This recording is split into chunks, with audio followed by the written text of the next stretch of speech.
The crimson warning lights bathed the command deck of New Terra Station in an ominous glow as Captain Lisa stared at the tactical display. 12 massive alien vessels hung in the void like metallic predators, their hulls gleaming with an otherworldly sheen. The Credle had arrived, and with them came whispers of their most feared weapon, the hydrocannons that had devastated 3 colonies already. "Captain, they're powering up their primary systems," reported Lieutenant Tom from his station, his voice tight with barely controlled fear. Energy signatures matched the reports from Epsilon 7. Lisa's jaw tightened. Epsilon 7 had been home to 50,000 colonists just 2 weeks ago. Now it was a barren wasteland, its inhabitants scattered to the winds by weapons that defied human understanding. The survivors spoke in hushed tones of torrential attacks that seemed to come from nowhere, of defensive systems that simply dissolved under the alien assault. "All stations, prepare for emergency evacuation," Lisa commanded, her voice cutting through the tension like a blade. "We're not making the same mistake as the outer colonies." The Cradle ships moved with predatory grace, their formations perfect and intimidating.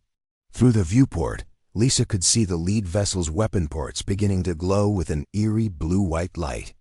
Intelligence reports had described the hydro weapons as beyond anything humanity had encountered, capable of penetrating shields, overwhelming defensive systems, and leaving destruction in their wake. "They're targeting our primary shield generators," called out Ensign Kate from Tactical. "Should we return fire?" Lisa hesitated. Every engagement with the Credle had ended in disaster for human forces. Their conventional weapons seemed useless against alien technology, while the hydro cannons cut through human defenses like they were paper. The evacuation ships were already launching from the lower bays, packed with civilians and non-essential personnel. The first hydroblast struck the station's outer hull with tremendous force. The entire structure shuddered, emergency klaxons wailing as sections began to decompress. Through the tactical display, Lisa watched in horror as the alien weapons seemed to eat through their armor plating, creating massive breaches that vented atmosphere into space. "Hull breach on Deck 7, Tom shouted over the alarms. "Emergency bulkheads are holding, but barely. Every great journey starts with a few brave explorers. Sci-Fi stellar conflict is just beginning, and your support means everything. If you're hungry for HFY battles and tales of human valor against alien might, hit subscribe, it's free, and it helps us bring these front lines to you." Another blast rocked the station, this one targeting their primary power core. The lights flickered ominously as backup systems engaged. Lisa could feel the deck plates vibrating beneath her feet as the station's superstructure groaned under the assault. "Captain, we need to evacuate the command deck," Kate urged, her face pale in the emergency lighting, but Lisa remained focused on the tactical display, studying the alien attack patterns. Something nagged at her about the hydro weapons, the way they seemed to flow rather than explode, the unusual energy signatures that didn't match any known weapon system. The destruction was real, but there was something almost organic about how the weapons behaved. "Get me a direct feed from the hull sensors," she ordered. "I want to see exactly what these weapons are doing to our armor." Tom's fingers flew over his console. "Feed coming up now, Captain." The screen showed a close-up view of the station's hull where the hydro weapons had struck. Instead of the expected energy burns or projectile impacts, Lisa saw something that made her blood run cold. The metal wasn't melted or shattered, it was corroded, eaten away as if by some kind of acid. But the patterns were wrong. Too uniform, too controlled. "Tom, run a spectral analysis on that damage," she commanded, her mind racing. "Analysis complete." "Captain, the corrosion pattern is ... unusual. It's consistent with prolonged exposure to water?" Lisa's eyes widened. Water. The hydro weapons were somehow using water as a weapon, but how? And why were they so effective against human technology? The station shuddered again as another blast struck home. Through the viewport, she could see the Credle ships moving closer, their weapon ports glowing brighter.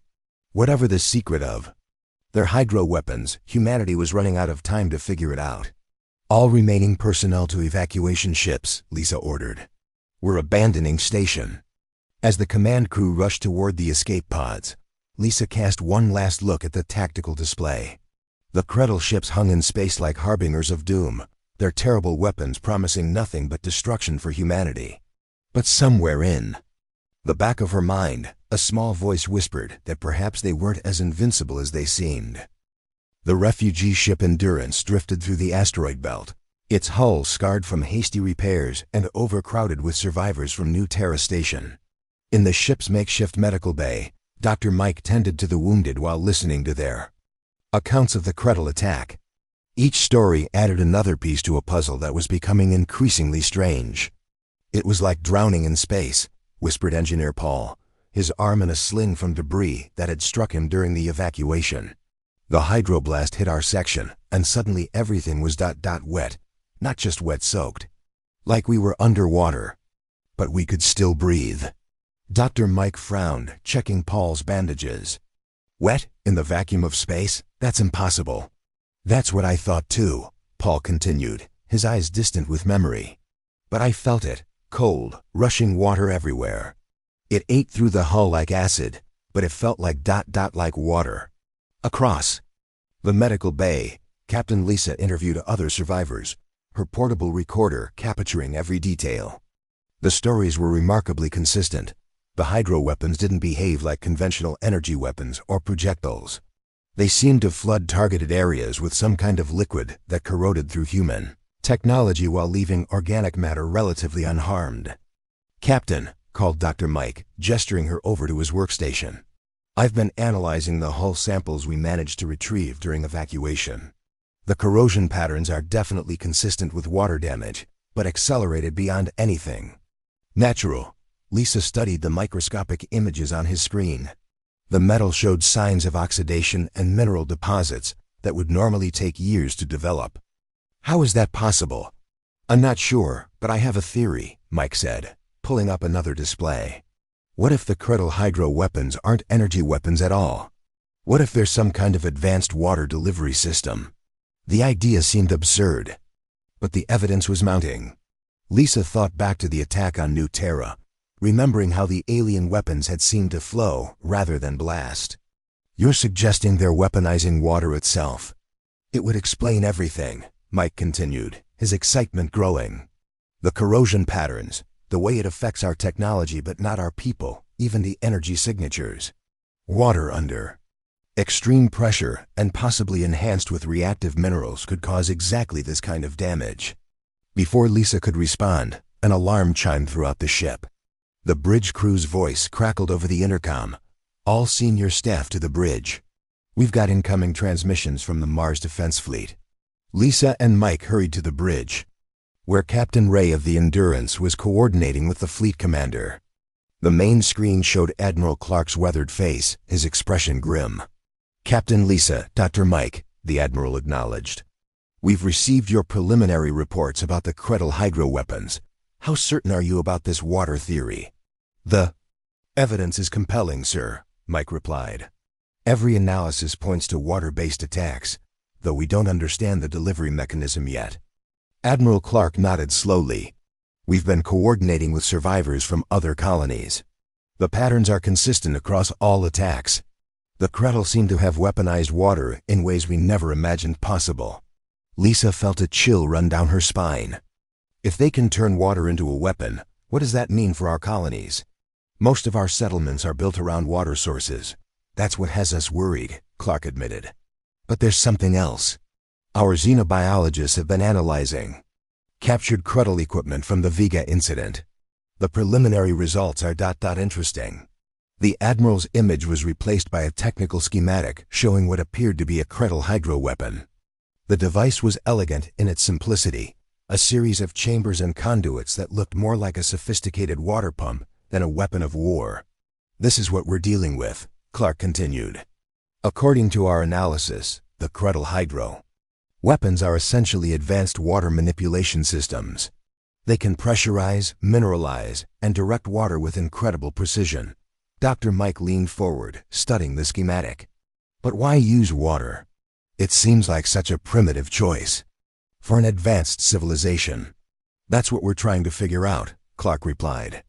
"But here's the thing, our initial tests suggest that the Kretel themselves are extremely vulnerable to water loss. Their biology appears to be adapted to very arid conditions. Using water as a weapon might be their way of conserving their most precious resource while still maintaining offensive capability. Lisa felt pieces clicking together in her mind. If the Kretel were from an arid world, then water would indeed be precious to them. But for humans, water was abundant, common, essential for life. Admiral, what if we're looking at this the wrong way? What do you mean, Captain? What if their greatest weapon is something we take for granted? What if the reason they're so effective against our technology is that we never considered water a threat? Admiral Clark's eyes narrowed with interest. Go on. Think about it, Lisa continued, her voice gaining confidence. We design our ships and stations to keep water out, not to withstand it as a weapon. Our emergency protocols assume water is something to be preserved, not defended against. We've been fighting them with the wrong mindset. The bridge fell silent as the implication sank in. Dr. Mike was the first to speak, his voice filled with wonder. If we're right about this then, we might have just found the key to defeating them. The revelation spread through human space like wildfire. From the refugee camps of the outer colonies to the war rooms of Earth's high command, the message was clear. The feared Kretel hydro weapons were essentially elaborate water guns. The psychological impact was immediate and profound. Commander Ben stood before the holographic display in the Mars Defense Fleet's Tactical Center, watching as his staff officers processed the intelligence reports. The room buzzed with excited conversation as military strategists began to see the Kretel threat in an entirely new light. Ladies and gentlemen, Ben announced, his voice carrying across the room, we've been running from shadows. The Kretel hydro weapons are sophisticated, yes, but they're using water, something we drink, bathe in, and swim through for recreation. Lieutenant Colonel Anna, the fleet's xenobiologist, stepped forward with a datapad in hand. Commander, our analysis of the Kretel physiology confirms Captain Lisa's theory. They're from an extremely arid world. Their home planet has less than 5% of Earth's water content. To them, water is so precious that weaponizing it makes perfect sense. But to us, Ben continued, a smile spreading across his face, it's the most abundant substance on our worlds. We've been treating their water attacks like deadly energy weapons when we should have been treating them like getting hosed down. The shift in morale was palpable. Officers who had been preparing for humanity's last stand were now discussing offensive strategies. The Kretel, who had seemed unstoppable just days before, were suddenly looking vulnerable. Sir, called out Major Rick from the communication station, we're receiving reports from the Titan defense platform. They've successfully repelled a Kretel assault using modified atmospheric processors. Ben's eyebrows rose. Atmospheric processors? How? They reversed the system, sir. Instead of processing water vapor from the atmosphere, they're using them to spray high-pressure water at the Kretel ships. The aliens are retreating. The tactical display updated to show the battle at Titan, the massive space platform, originally designed to terraform barren worlds, was now employing its water processing systems as weapons. Streams of pressurized water shot from multiple points on the platform, striking the Kretel vessels with devastating effect. Their ships are dissolving, reported Rick, his voice filled with amazement. The water is eating through their hull, plating like acid. Dr. Mike's voice crackled over the communicator from the research station. Commander, we've figured out why water is so effective against their technology. The Kretel build their ships from materials designed to conserve water. They're essentially made of super-absorbent compounds. When exposed to large amounts of water, their hull plating becomes unstable. Ben felt a surge of excitement. So they've built their entire fleet out of materials that dissolve in water? Not exactly dissolve, Mike corrected. More like soak up and break down. It's like their ships are made of advanced sponges. The implications were staggering. The Kretel had designed their technology around water scarcity, making them incredibly vulnerable to water abundance. Their greatest strength had become their greatest weakness when facing a species that treated water as commonplace. All right, people, Ben announced, his voice taking on a commanding tone. We're going to turn this war around. Anna, I want you to coordinate with industrial facilities across the system. We need every water processing plant, every atmospheric processor, every irrigation system converted for military use." "Yes, sir," Anna replied, already working on her datapad. "What about the civilian populations?" "They're about to become our greatest asset," Ben said with a grin. "We're going to teach the Kretel what it means to fight a species that's 70% water." Across human space, the mobilization began. Mining operations on Europa redirected their ice processors to create high-pressure water cannons. Agricultural worlds converted their irrigation systems into defensive networks. Even civilian vessels were being fitted with modified shower systems that could spray water at attacking Kretel ships. The psychological warfare was equally effective. Human forces began broadcasting messages to Kretel fleets in their own language messages. That consisted of nothing but the sound of running water, rain, and ocean waves. The aliens' response was immediate and telling. They began to retreat from systems where these broadcasts were strongest. "Commander," reported Major Rick, "we're receiving surrender requests from 3 Kretel destroyer squadrons. They're offering to withdraw from human space in exchange for water supplies." Ben laughed, the sound echoing through the tactical center. "They're surrendering for water? The same stuff we use to wash our dishes?" "It appears so, sir. Intelligence suggests that the Kretel military is facing severe water shortages. Their weapons consume their most precious resource, and they're running out." The war was turning, but not in the way anyone had expected. Instead of a climactic battle between advanced civilizations, it was becoming a negotiation between a species that hoarded water and one that had more than it knew what to do with. "Anna, prepare care packages," Ben ordered. "Water bottles, basic hydration supplies, maybe some of those fancy flavored drinks from the civilian commissaries. We're going to show the Kretel what it means to have water abundance."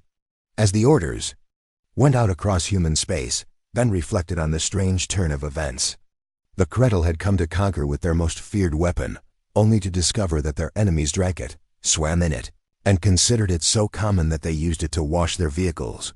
The terror that had gripped humanity just days before was transforming into something else: compassion for a species that had been forced to weaponize their most basic need.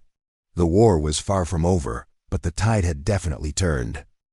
The first human counteroffensive began at dawn ship time, as the combined fleets of the inner colonies moved against the Kretel positions around Jupiter's moons.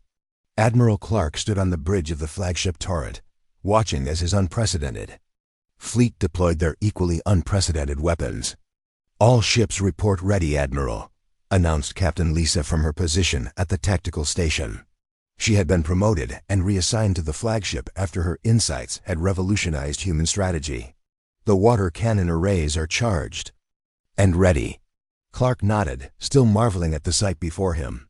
His fleet consisted of retrofitted cargo haulers carrying massive water tanks, agricultural vessels with their irrigation systems repurposed as weapons, and even luxury crews.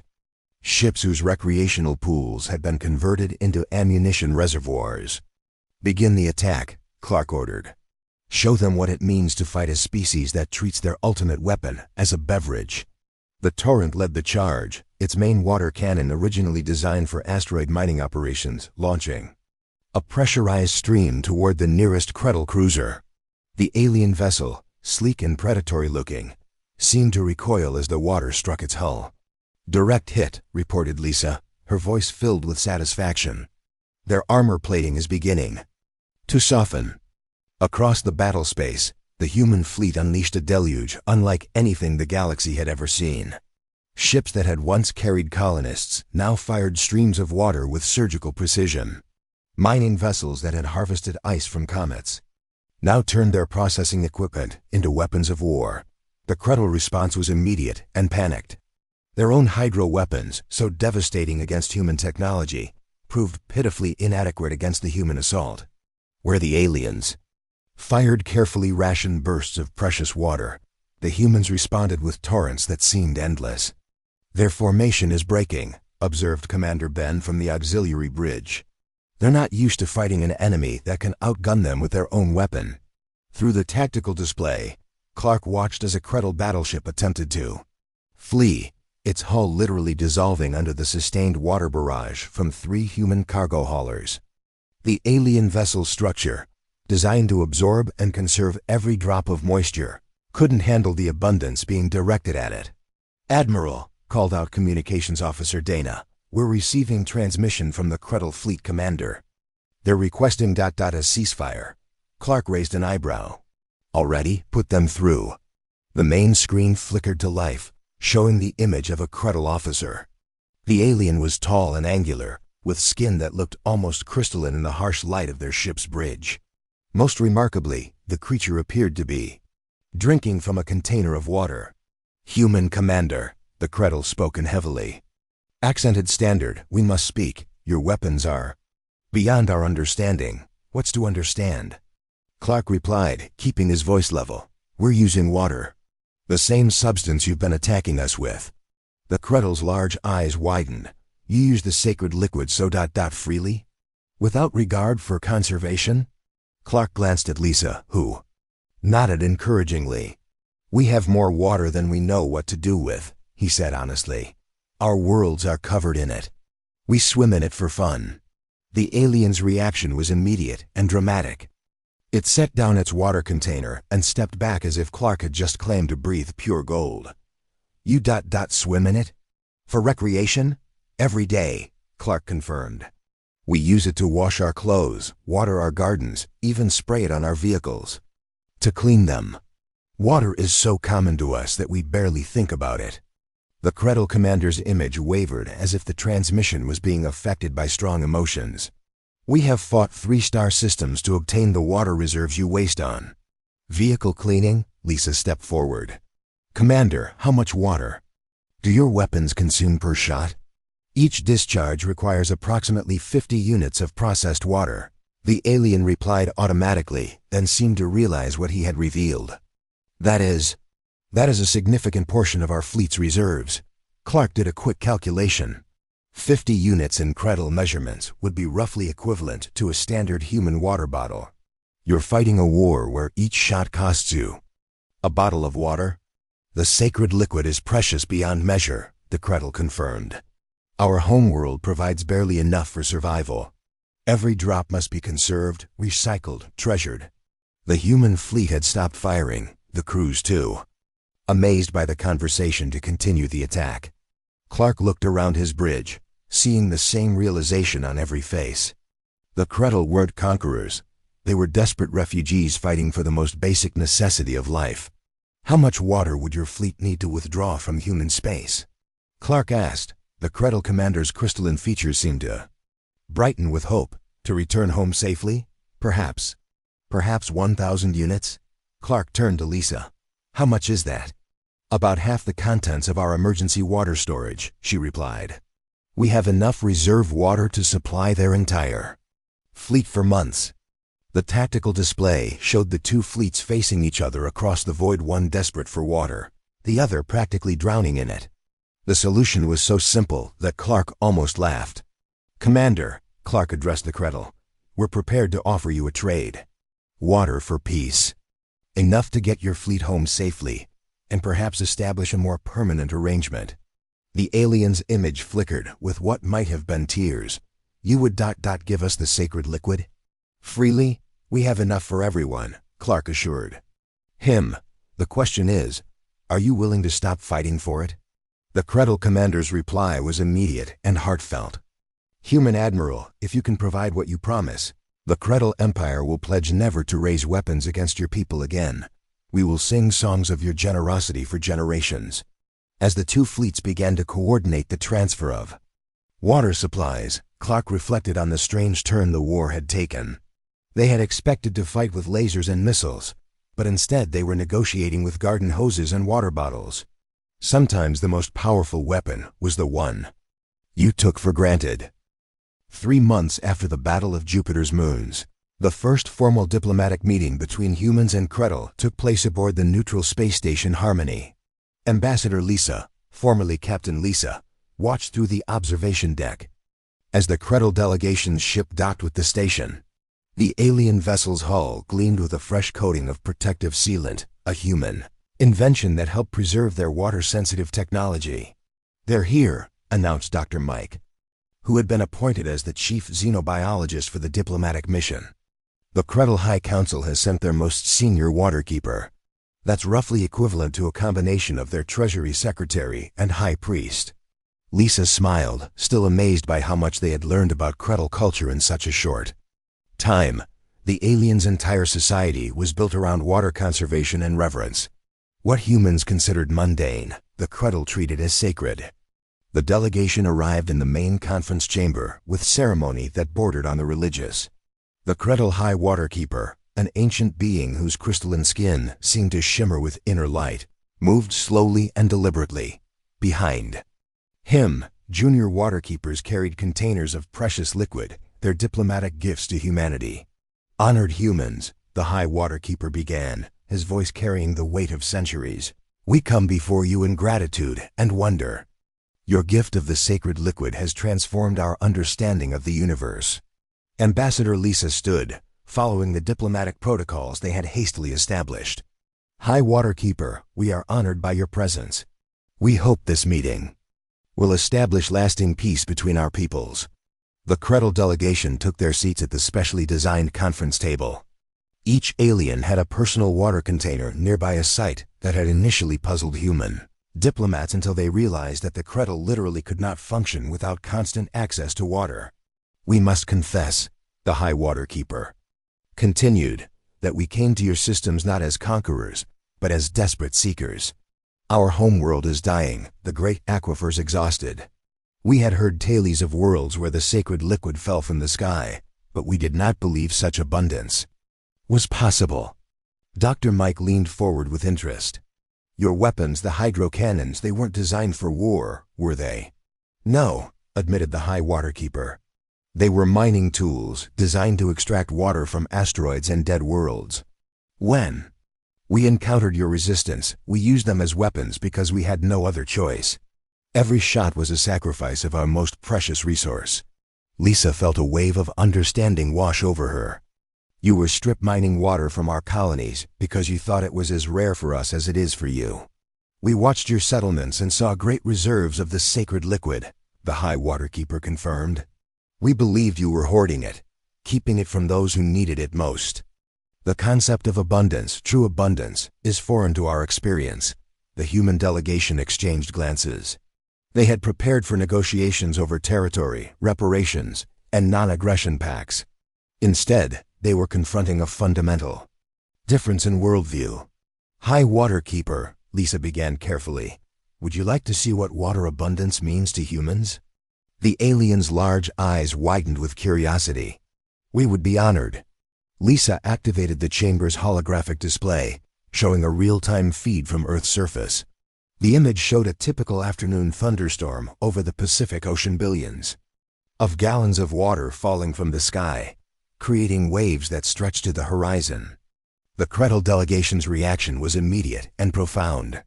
Several junior waterkeepers actually fell to their knees, their crystalline skin pulsing with colors that their human observers had never seen before. The High Waterkeeper himself seemed to struggle for words. This is from your home world, he whispered. Yes, Lisa confirmed.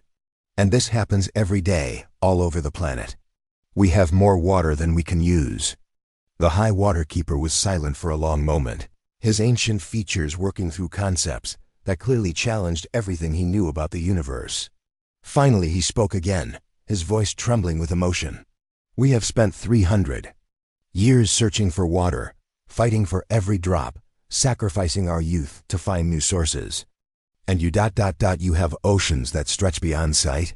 We do, Lisa confirmed gently, and we're willing to share. The negotiations that followed were unlike anything in diplomatic history. Instead of territorial disputes and trade agreements, they focused on water rights and conservation education.